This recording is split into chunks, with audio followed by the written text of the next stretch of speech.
Hey, Beatrix. Hello. Hi. Good morning. Good morning. Looks like a beautiful day here at Kachara Forest Retreat. Indeed. I have a question for you. People say that Dorje Shugden is an evil spirit that can harm the life of His Holiness the Dalai Lama. As a young practitioner, what are your views on this? First of all, many people believe that His Holiness is Chenrezig or Kuan Yin, who is the Buddha of compassion.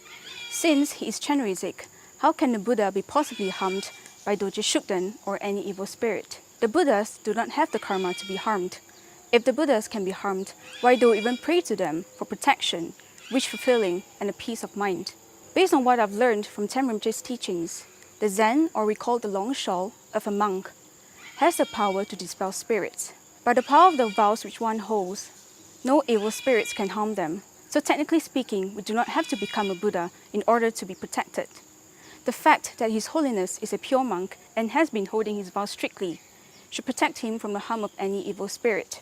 His Holiness the Dalai Lama is 82 years old now, and he is still extremely alert, healthy, very sharp, and so eloquent.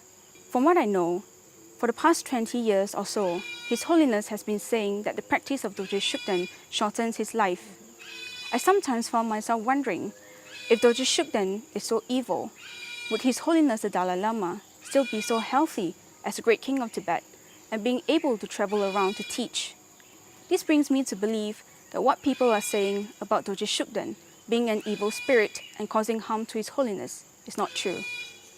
Thank you very much for your time, Beatrix, and of course for a very clear point of view on your stand. I can hear that the birds are hungry, so don't let me hold you back anymore to continue feeding them. Thank you very much. Have a great day. Thank you.